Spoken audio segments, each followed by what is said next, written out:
Hello world, it's Birdo Prey 5, Qapla, and welcome to my review of Star Trek Picard, Season 2, Episode 5, Fly Me to the Moon. But no, the moon does not come into play in this episode, much to my dismay. Last week, or in this last few weeks, we've gotten the entire team has gone back to 2024, Los Angeles. At the end of last week's episode, Q attempted to snap his fingers. Nothing happened. And we were left with a woman who works for SpaceX, or their version of SpaceX. And she was having some concerns.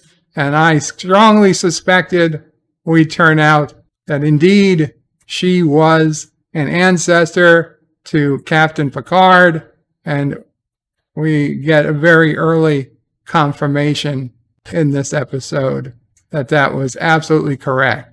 We also got a hint that Dr. Soong would be in this episode. Dr. Soong, of course, played by Data, which was one of his earlier ancestors. And yes, we do see an Adam Soong in this episode. Also, at the end of last week, we got Laris, the Romulan housekeeper, apparently plays a role in this episode. And yes, although it's not, maybe it is, we don't get an actual answer on if it's future Laris, but we'll get to that too. So this episode starts out with we'll find out is actually a Renee Picard, a woman Picard, who is a astronaut, and where she's having trouble in her spaceship. So then they switch from that back to Laris and Picard, and she brings her. She opened a box of smoke that they transported through at the end of last episode, and she brought Picard to her apartment. So she uses this transporter smoke box effect in the middle of a public park and brings him to her apartment. Now she holds a phaser up to him, and she's like, "Pleasure to meet you," when Picard finally realizes she's not Laris, or at least she doesn't know who Laris is yet. And also Picard says, "Why, did Q do this?" She's like, "What's a Q?" So the woman who appears to be Laris says her name at this point is Thallium. I don't care. I'm going to call it Laris. So Laris says her name's not Laris. Picard says, "Well, my name is Jean-luc Picard." And she's like, "I don't like time travelers." But then we figure out, we get a cut back to the Picard ancestor, and it turns out that her spaceship was just a simulator, launches in 3 days. 3 days until they launch the actual Europa mission. So Laris is talking about how her entire being has been about protecting one individual, a single string in a grand tapestry to which she's not privy. And Picard is saying there's a divergence coming. It alters the future. It's possible that you or the person you're protecting is of great importance. Well, holy shit. She wouldn't be protecting somebody who wasn't of great importance to the future. She's like, "Well, that person is apparently your ancestor, Jean-luc Picard." And we get the revelation by looking at the badge of the pilot, of the woman who was flying the spaceship, that her name is Renee Picard. Not to be confused with the Renee male Picard that burned to death in the fire that was his nephew, who was also named Renee. This is a female Renee, which to me, I had never heard Renee as a male name until that episode of TNG. So, anyway. So, it turns out Renee Picard is the key to everything this season. Laris is going... Oh my god. So, Laris is apparently from the same people that Gary 7 was from. And Picard even says, Kirk's Enterprise, they met somebody.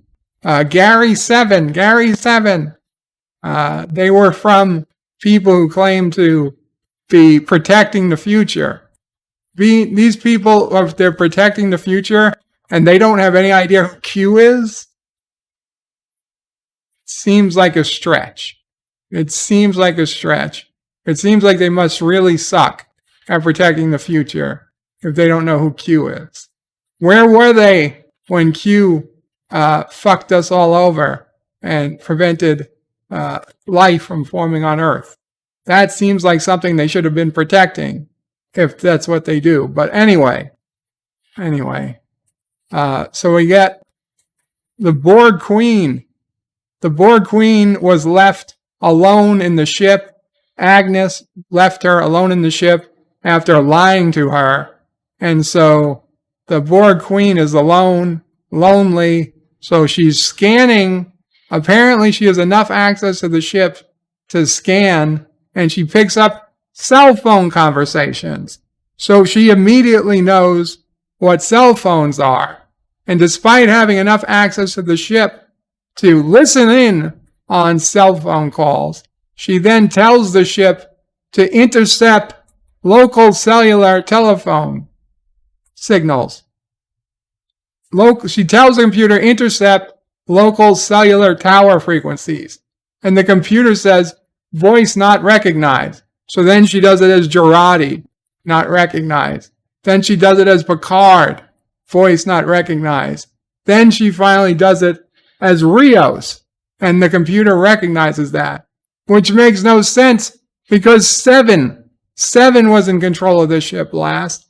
It should be all on Seven's voice control, but whatever. So she may be able to place a call, a cellular telephone call, through the ship, pretending to be Rios.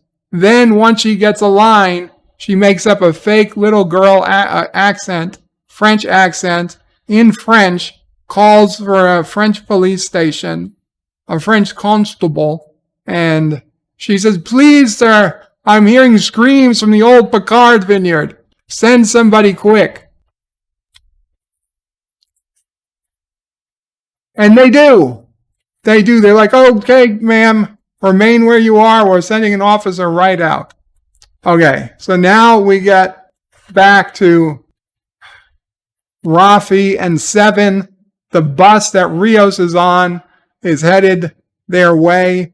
And Raffi says, good, we'll just beam Rios out of the bus. And that's the exact right thing to do. But Seven is yelling.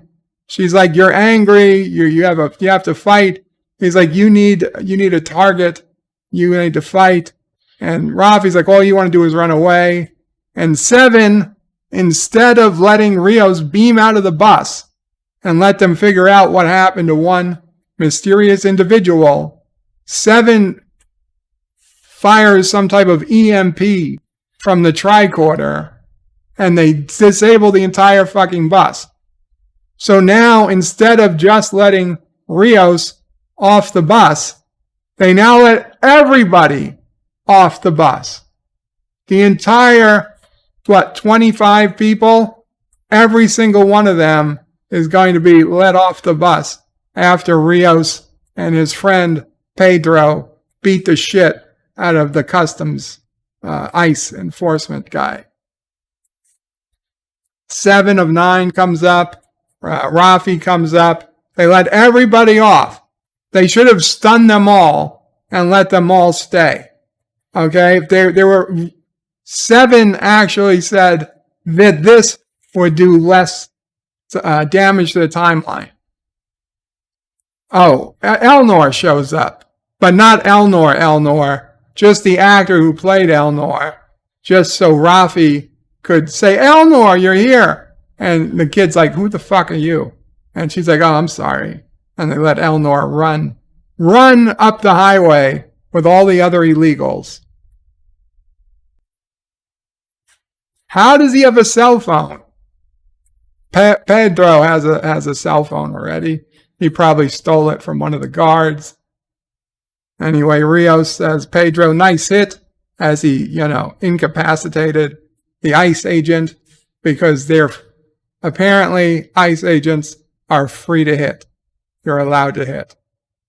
So Picard is back with Laris. He's like, so this is your profession? And she's like, I was chosen to be a supervisor. And this is where he remembers Kirk's Enterprise, a human, Gary 7. Gary 7. He was recruited by superior beings. Superior beings? That's not very PC.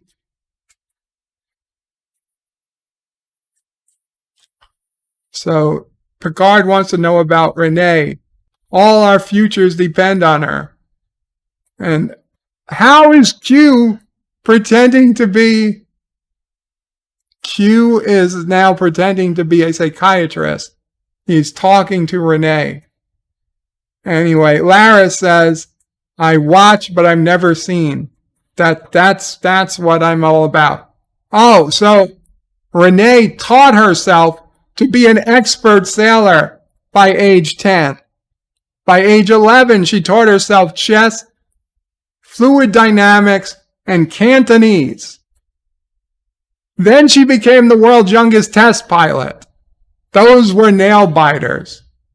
And then she went to university at 16. What the fuck? You don't make 14-year-old test pilots. There's not fucking Test Pilot magazine where the up-and-coming test pilots under 20 are put on display for all the world to see. It doesn't fucking exist. Anyway, then we're told NASA couldn't wait to get their hands on Miss Test Pilot, the hottest 20 under 20 test pilots. So NASA, I guess, had to pay big sum of money to France to get one of their French citizens to, I guess, head up the Europa mission. Now, why would she be alone on this Europa simulation? I don't understand. We're told later that there's a whole crew going. And what was Renee Picard's legacy to this mission? Well, apparently history holes. These are tremendous holes in history, as Picard says. But apparently she believes that there was some single-celled organism she believed was sentient. And so she brought it back to Earth. So, of course, Laris has private conversations of Renee Picard with her therapist. And Picard's like, these are supposed to be private. And Laris is like, what the fuck? And he's like, wait, why is that therapist talking her out of going on the mission? Picard's like, something's off. I need an angle on the doctor. And of course, Laris has not only video of Renee, but video of the doctor. And then Picard says, that's not a therapist. That's Q. He's using Renee to change the future. Oh my God. That's Q. It was funny if you could see it. In the commercial break, we come back and we hear Data. Data is talking as Adam Soong, his great-great-great-great-great-grandfather. And Adam Soong, like all the Soongs, is psychotic. But at this point in history, he was involved in genetics. Actually something that we saw in Enterprise. Holy shit! His daughter is Soji. Soji is the actress who played Soji, is playing a human daughter of Soong. And she has a genetic disease. She has a genetic disease, so that's the problem. Apparently, Adam has been doing illegal genetic experiments on ex-soldiers. And these doctors and whatnot are taking away. He's talking about how great genetic research is going to be and how it can cure any disease. And shouldn't we be doing more? And these doctors are all going to say, no, you did illegal and bad things, and you've got to stop working. But he can't stop working, or else Soji's going to die. In fact, she's never been able to go out in the sun. Until we find out later that he also has let her go out in the sun by creating a 21st century force field out of drones. It looks like a 24th century force field, but it's got drone tech. Soji wants to just swim, but she can swim right now with her force field up. The sun comes up through the force field. Anyway, they basically just take the script from Star Trek Beyond, because in that movie, Khan gives a cure to a guy who he then needs him to do something for him. And in this, again, Q gives a cure for the daughter's illness to Soong. But why would Q need Soong's brain if Q can come up with a cure for the daughter? So Q needs Soong to come up with a cure for Q. It makes no sense. Anyway, Soong is like, we're doing this for his children. And this woman, the woman who was, of course, in charge of this board of directors or whatever. I forgot. I mean, I should have known it would be a woman in charge. I didn't even think it would be. But yeah, it's a woman. And she's like, you're no longer allowed to engage in research. This is done. It's over. No more research for you. Anyway, Q goes home. And not Q. Soong goes home. And he's being hacked. And his computer says, I can help you.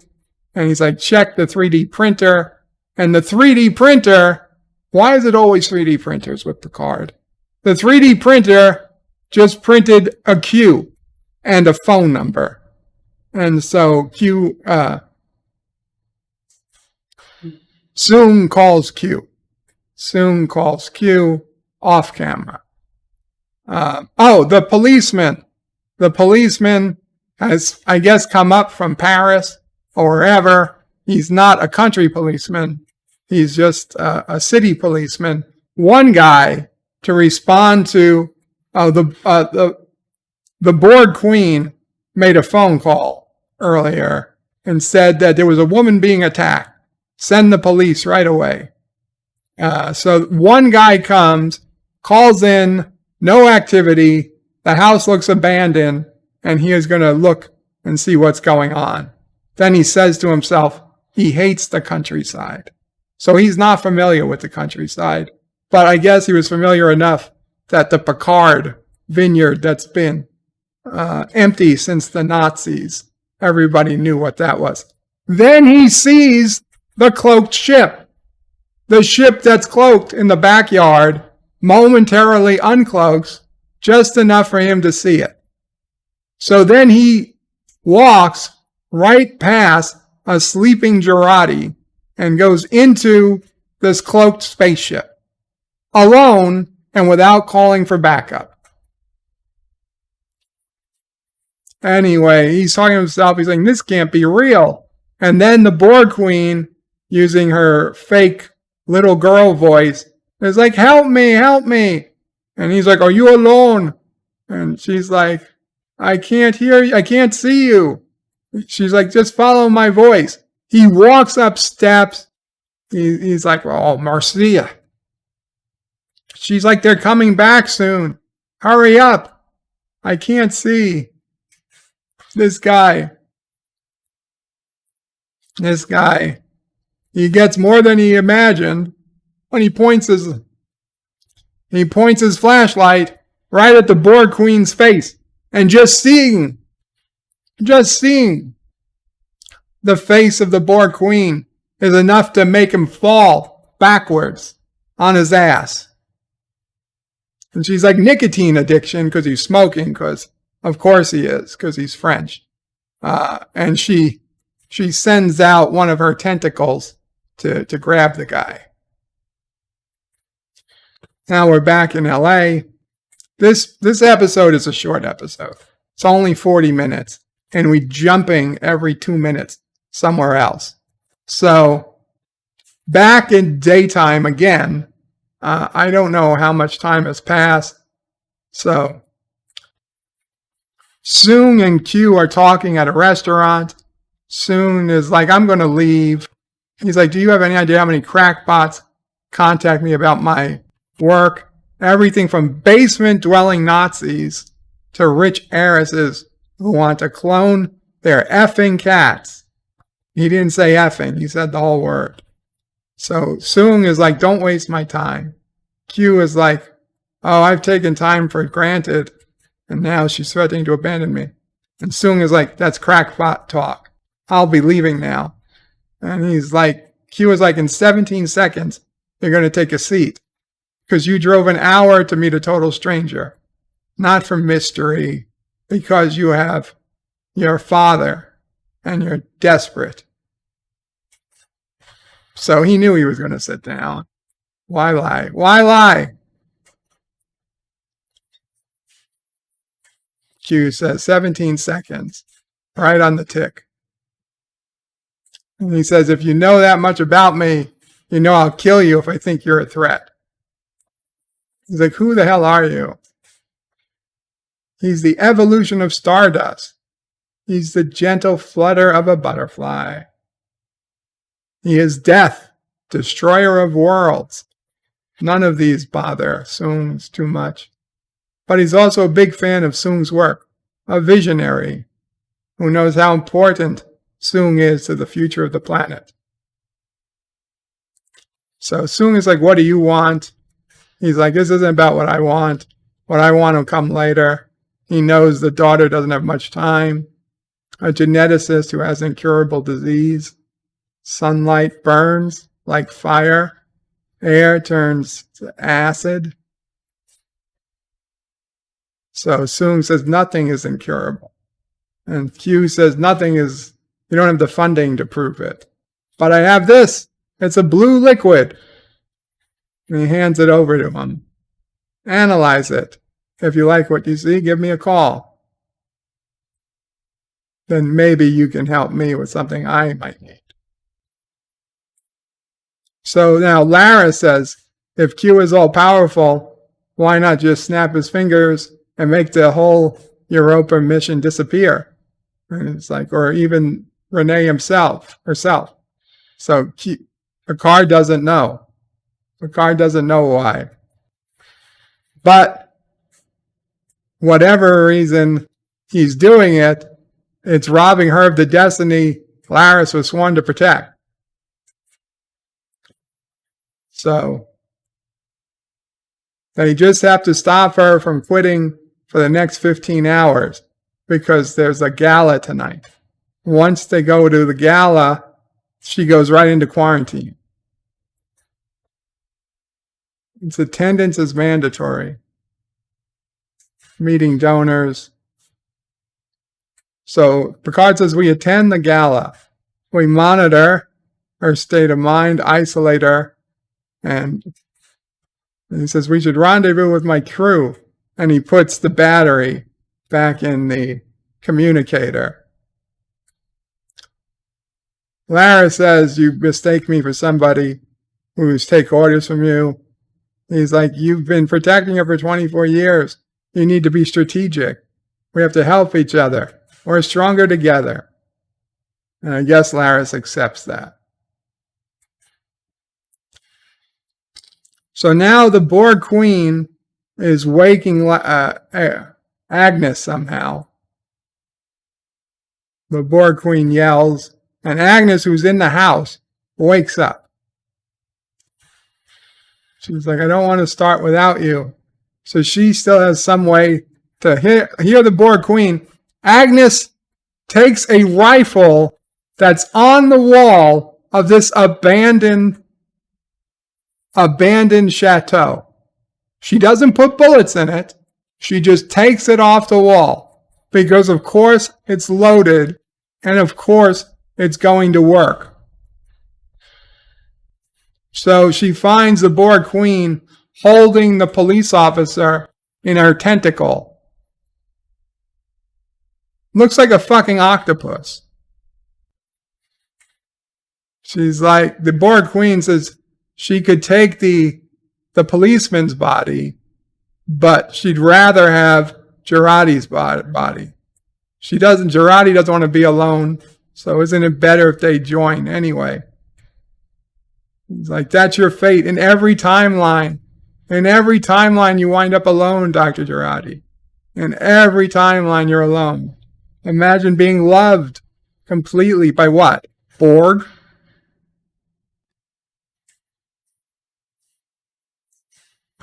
She say every fart and whisper cheered? That's weird. She's the only one in the entire universe who's ever truly seen you, Jurati. Agnes. Anyway, then she holds the gun up, says this has to end, and fires.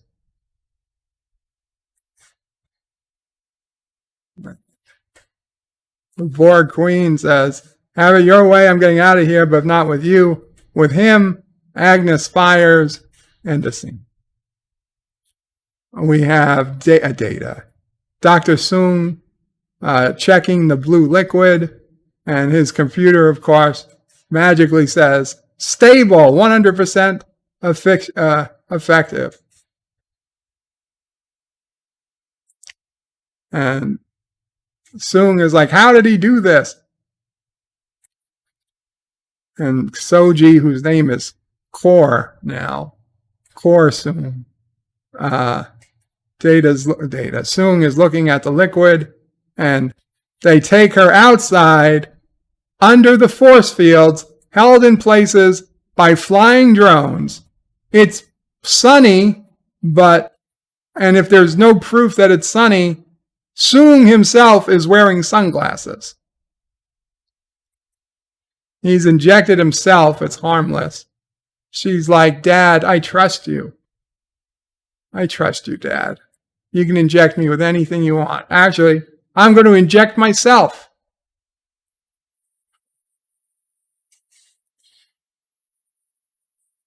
He says, go slowly. She says, obviously. Obviously, you don't take this medicine fast. Giant needle into her own arm, because that's just how fucking great she is. Anyway, Soong uses his cell phone to turn off the force field, which just makes the drones fly the force field into the air. And so now she can really be in the sun. Why couldn't she swim? They had a force field over the pool. She could have swam anytime she wanted. This is the first time she ever swims. And we know this because she's asking, am I doing it okay?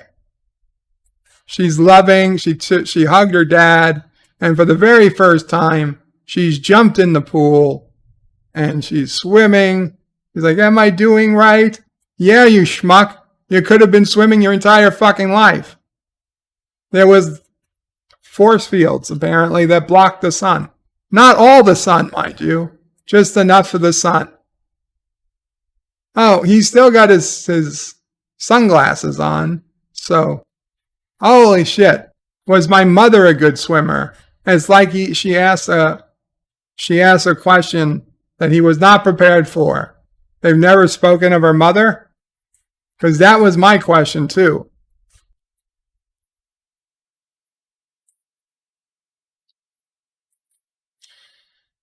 So Soong says, you're going to be like a duck. She's like, what? A mermaid. You're going to be like a mermaid.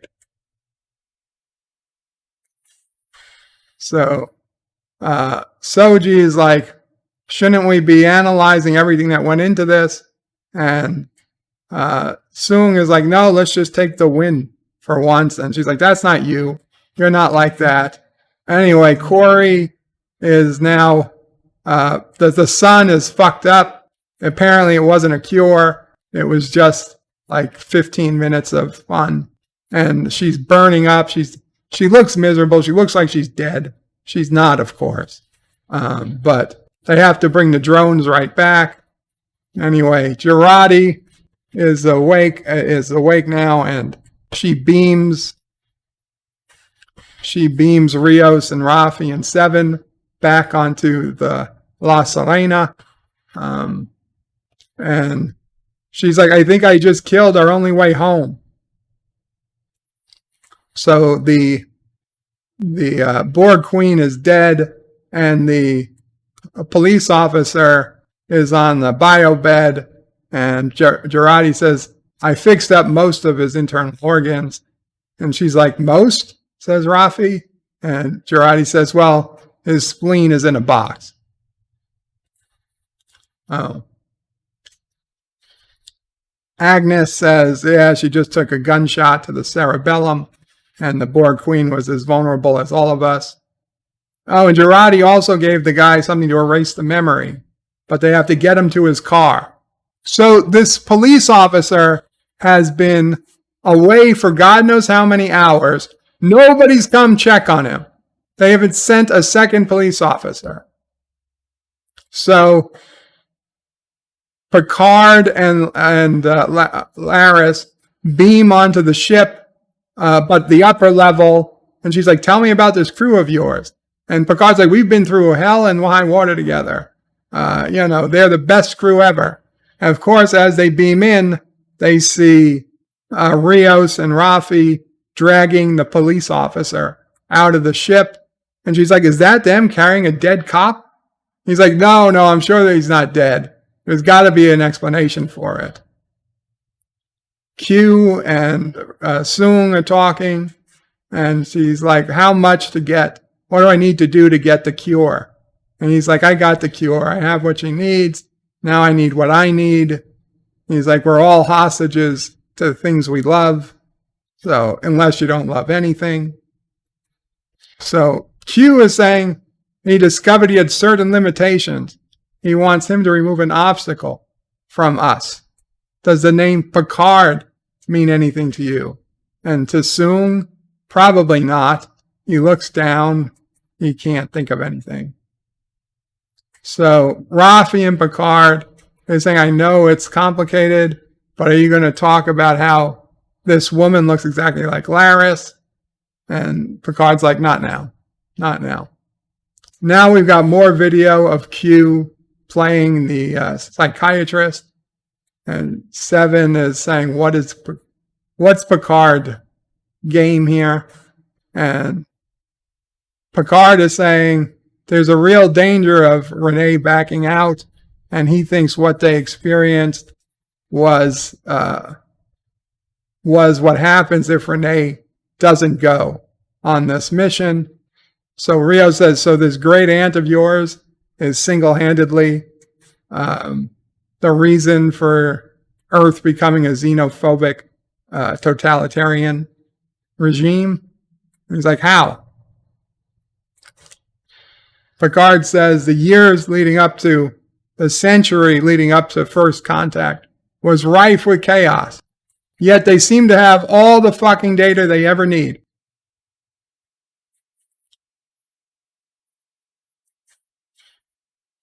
So Rios says we just have to make sure Renee gets on the ship. So we're going to follow every movement of hers at this gala. at this gala with an invisible hand. No revealing ourselves, says Laris. He says, it might feel like Q is playing with us, but he is unpredictable and a threat, says Picard. Well, wait to this gala. Renee is going to be out in the open.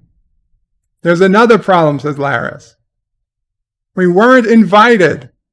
He's like, can't we just transport in, says Rios? It's not that simple, says Laris.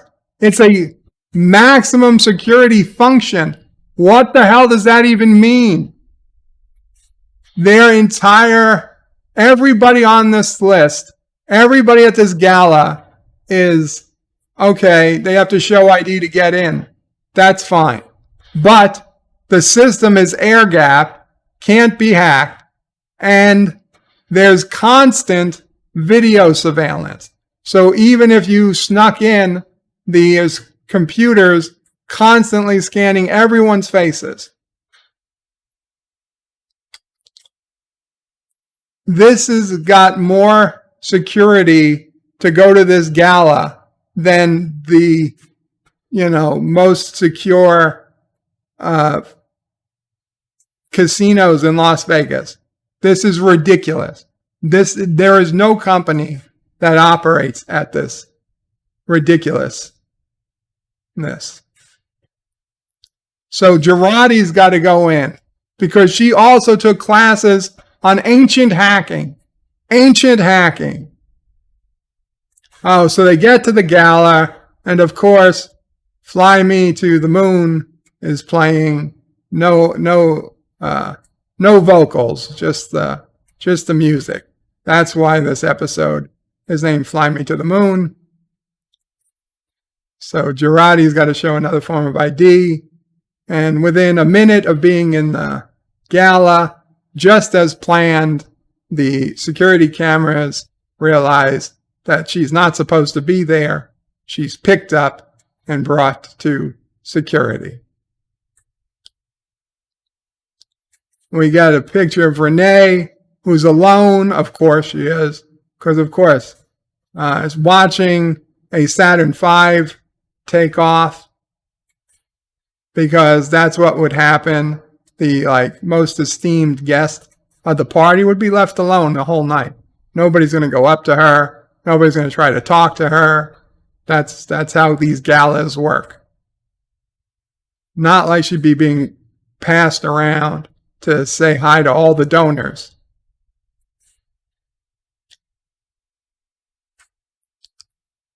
So Jurati is purposely talking to herself so that the security system can see that she is.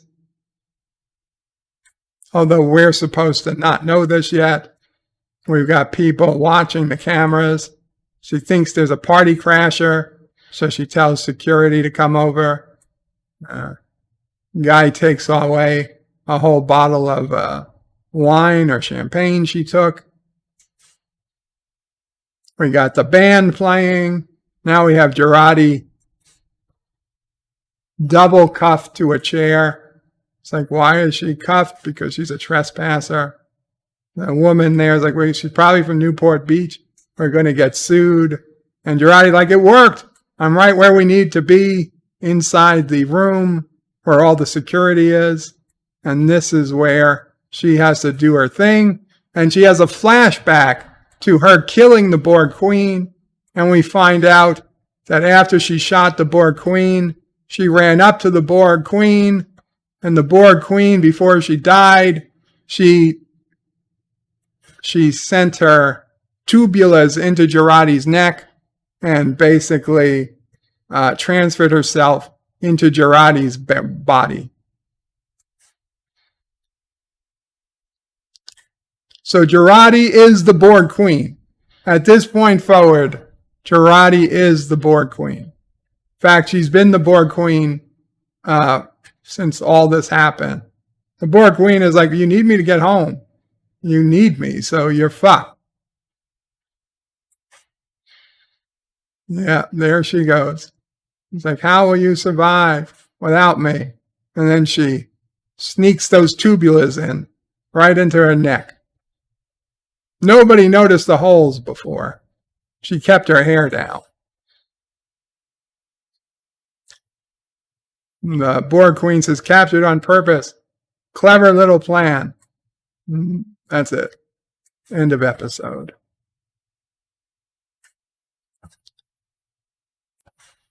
Okay, the absurdity. There's so much absurdity here.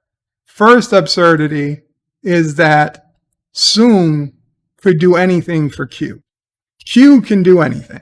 And if he's having trouble snapping his fingers now, he can snap his fingers in 15 minutes. Okay? At some point, Q was able to create the cure for Soong's daughter. So if Q can create the cure for Soong's daughter, Q can create the cure for himself. Not that I think he would even be sick, because he's not a type of thing that gets sick. So this is the first absurdity. The second absurdity is the amount of security they have at this gala, that it's so much beyond what we would have in 2022. And yet none of this security is used for ICE. None of this security is used apparently in police or federal or any type of, anywhere where it would be actually useful do they use this high security. Third thing, absurd that letting an entire bus of illegals out is going to change the future less than simply beaming one guy out of a bus who shouldn't have been there to begin with. Okay? They could have done that and they would have blamed it on, instant, human combustion, right? Instantaneous human combustion would have been blamed on. It wouldn't have been right, but they would have blamed it on. And everybody would have gone back to work the next day, and that would have been it. Now, you got 20, 25 guys running down a highway back to Los Angeles, I assume. Probably going to rob some people, if they're lucky, not kill people, and just, or they might just die along the side of the road. Might have been better for them to actually go to the sanctuary district, but whatever. How that doesn't change the future more, I don't know. This was a short, fairly boring episode, and they stuffed a lot. But none of it really seemed to matter. We've got Soji back in. We've got Data back in. And of course, I just mean the actors, not the people. We got the actor who plays Soji back in. We've got Brent Spiner, the actor who plays Soong and Data, back in. We've got the actress who plays Laris back in. We've got Renee Picard back in. So they've expanded the cast. Hell, even Elnor was on today's episode, even though it wasn't as Elnor. They've expanded the cast again, and I don't know. I didn't think it was a great episode. There was almost zero, in fact.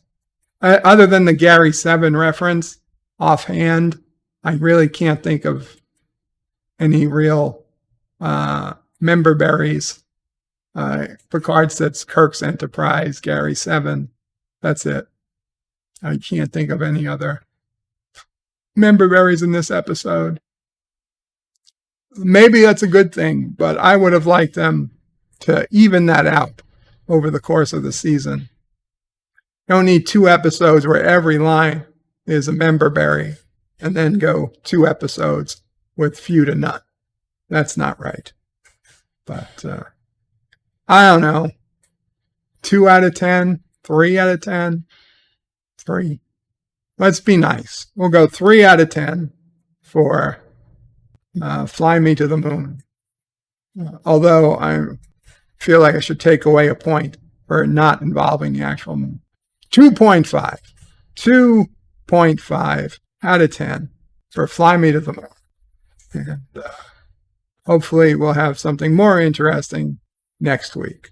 Qapla all, Hurd out.